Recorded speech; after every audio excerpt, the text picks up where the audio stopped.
Je m'appelle Sanjana et voici une histoire vraie qui m'est arrivée. Cet incident s'est produit lorsque j'avais environ 8 ans. Nous organisions une fête pour le déjeuner chez moi, et mes amis et moi jouions dans le jardin avant. Le père d'un de mes amis nous surveillait. Après quelques minutes, une voiture de police s'est arrêtée devant notre maison, et un officier a demandé si nous avions vu un homme grand habillé tout en noir se promener dans le quartier. Nous étions perplexes et un peu effrayés. Le père de mon ami a répondu « Non, nous n'avons vu personne », et la police a continué ses recherches. Effrayés, nous avons décidé de rentrer à l'intérieur. Ma maison avait une sortie à l'arrière, donc tout le monde est parti par là pour rentrer chez eux. Ma famille et moi sommes restés à l'intérieur et avons regardé par la fenêtre pour voir si nous pouvions repérer l'homme. Après un moment, nous l'avons vu. Il se faufilait derrière les buissons de la maison en face de la nôtre. Mon père a commencé à prendre des photos à travers la fenêtre et les a envoyées à nos amis qui vivaient à 5 pâtés de maison, là où la police menait son enquête. Ils ont montré les photos à la police et les officiers ont commencé à fouiller près de la zone. En face de chez nous. Pendant ce temps, moi, étant une enfant naïve de 8 ans, j'ai décidé d'ouvrir la porte pour mieux voir l'homme. Il se cachait le visage avec un chapeau, donc j'ai supposé qu'il ne pouvait pas me voir si je ne le voyais pas. Mon cœur battait la chamade, et je ne savais pas quoi faire. Soudain, il a commencé à courir. En courant, je l'ai vu plonger la main dans sa poche comme pour en sortir quelque chose. J'ai pensé que c'était peut-être une arme, et je suis restée figée sur place, terrifiée. Au moment où il allait atteindre les marches devant ma maison, mes parents m'ont remarqué debout à la porte. Ils m'ont tiré à l'intérieur juste. Attends. La police l'a retrouvé peu après et l'a arrêté. À ce jour, je suis encore traumatisée par cet événement. Je me demande souvent ce qui aurait pu m'arriver si mes parents n'avaient pas agi aussi rapidement pour me tirer à l'intérieur. Salut, je m'appelle Anna. Je regarde vos vidéos et je les apprécie vraiment. Je veux partager une histoire qui m'est arrivée il y a longtemps. Cet incident est ce qui a éveillé mon intérêt pour les fantômes et le surnaturel. C'était il y a des années, quand j'étais à l'école primaire. Ma sœur aînée, ma mère, et moi sommes allés rendre visite à la maison de mes grands-parents. Beaucoup de mes oncles, tantes et cousins étaient déjà là, donc nous avons dû dormir à l'étage. Cette histoire se déroule dans ce que nous appelions la chambre bleue, où ma mère et moi dormions. Nous l'appelions ainsi parce que littéralement tout dans la pièce était bleu. Les rideaux, les murs, les draps, tout. Une nuit, pour une raison inconnue, je me suis réveillée à 5 heures du matin. La pièce était glaciale, comme si une présence se trouvait à proximité. J'ai regardé ma mère, qui dormait à côté de moi, sur ma gauche. Ce que j'ai vu me trouble encore. Aujourd'hui, il y avait une petite lumière flottant au-dessus de sa tête, à quelques centimètres de son visage. C'était une petite lumière blanche. Au début, j'ai pensé qu'elle clignotait, mais j'ai vite réalisé que ce n'était pas le cas. Elle tournait en cercle autour de sa tête, si vite que cela ressemblait presque à un clignotement. Étant une petite fille, j'étais curieuse et j'ai voulu tendre la main pour la toucher, mais quelque chose en moi m'a arrêtée. C'était comme si une voix dans ma tête me disait « Reste où tu es ». C'est à ce moment-là que ma mère a poussé un petit gémissement et a finalement ouvert les yeux. Dès qu'elle l'a fait, la lumière s'est arrêtée. Elle est restée figée à quelques centimètres de son visage. Ma mère avait l'air effrayée et confuse, et nous sommes restés allongés là, fixant cette lumière immobile jusqu'à ce qu'elle disparaisse soudainement. Elle s'est tournée vers moi, le visage paniqué, et a demandé « Tu as vu la lumière tout à l'heure ?» J'ai répondu « Tu veux dire celle devant ton visage ?» Ma mère a sauté du lit, paniquée, et a couru pour allumer la lumière de la salle de bain. Nous sommes restés assises là avec les lumières allumées jusqu'au matin. Nous ne pouvions pas arrêter de penser à ce qui s'était passé. Au début, nous avons pensé que c'était peut-être une luciole, mais la lumière ne ressemblait pas à une luciole et ne bougeait pas comme une luciole. Quand nous avons raconté ce qui s'était passé au reste de la famille, ils n'ont pas été surpris. Ils nous ont dit qu'il y avait toujours eu des choses étranges qui se produisaient dans la chambre bleue. Des portes qui se fermaient toutes seules, des lumières qui s'allumaient et s'éteignaient toutes seules, toutes sortes de choses bizarres. C'est alors qu'ils ont mentionné quelque chose qui nous a glacé le sang. Apparemment, il y avait une famille qui vivait dans la maison avant que mes grands-parents n'y emménagent. Ils avaient un petit garçon qui, malheureusement, était mort de fièvre dans la maison. Des années plus tard, ma mère m'a raconté son côté de l'histoire. Elle a dit que pendant qu'elle dormait, elle pensait que c'était déjà le matin à cause de la luminosité à travers ses paupières, mais quand elle a ouvert les yeux, elle a vu la petite lumière flottant à quelques centimètres de son visage. Au début, elle a pensé qu'elle rêvait, mais ensuite elle s'est tournée et m'a vu en train de la fixer. C'est à ce moment-là qu'elle a réalisé que c'était réel. J'ai maintenant 18 ans, mais je me demande encore ce qui serait arrivé si j'avais tendu la main pour toucher 7. 5:18 Uhr, Lumire. Une chose est sûre, nous n'avons plus jamais dormi dans la chambre bleue. Je ne sais pas par où commencer. Cet incident est toujours en cours. Je pense que c'était il y a environ 3 ans que j'ai commencé à faire ce cauchemar horrible. Le rêve était toujours similaire. J'étais sur une balançoire dans un terrain de jeu avec un homme. Bien que nous soyons tous les deux adultes, l'homme parlait une langue étrange. Cela ne ressemblait pas à une langue terrestre, mais étrangement, dans mon rêve, je comprenais ce qu'il essayait de dire.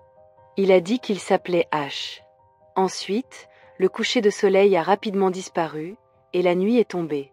Puis, il a couru, effrayé, quand la nuit est tombée. Il faisait si sombre que je ne voyais plus rien. Le rêve est si vivide, et quand je regarde le ciel, je ne vois ni étoile ni lune. Il n'y avait que les ténèbres. Vous ne savez probablement pas ce qu'est ce genre d'obscurité totale. Je l'ai vécu pour la première fois dans ce rêve. C'était vraiment une obscurité profonde. Puis une odeur dégoûtante a commencé à se dégager, et j'ai entendu des grognements d'êtres inconnus au loin. Les êtres se rapprochaient de moi, émettant une lumière rouge, et puis j'ai entendu la voix d'eux. Cet homme nommé H me criait de loin, « Réveille-toi ». La voix était si désespérée et effrayante, et puis je me suis réveillée du rêve. Quand je regardais l'heure, il était 4 ou 5 heures du matin. Le rêve suivait toujours le même schéma. J'étais si confuse et je ne comprenais pas ce que ce rêve signifiait. J'ai cherché sur Google et demandé à des gens, mais je n'ai rien trouvé. Puis un jour, j'ai refait ce rêve.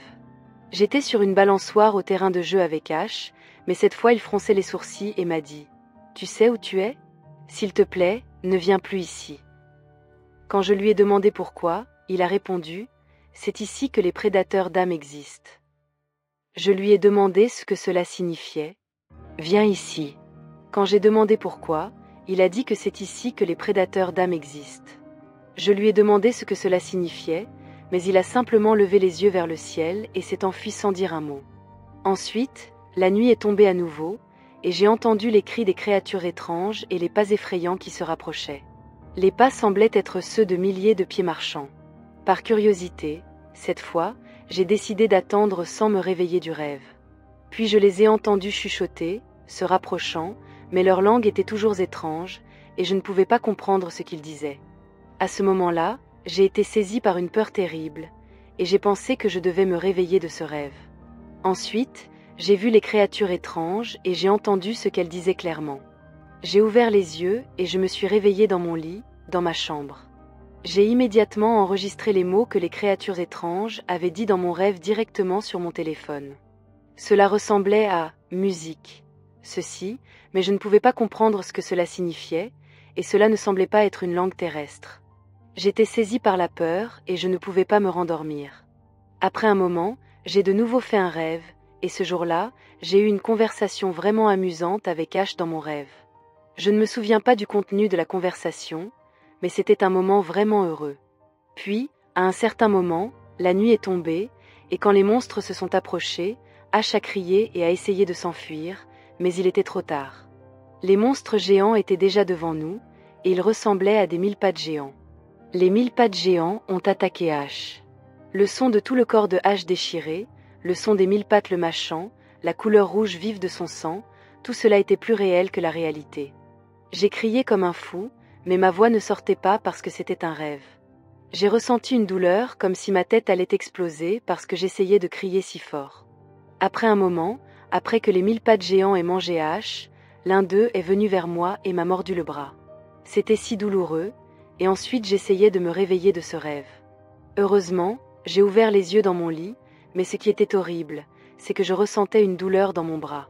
Je suis allée à l'hôpital, et le médecin a dit que mon bras était très enflammé et que si j'avais un peu tardé, il aurait pourri.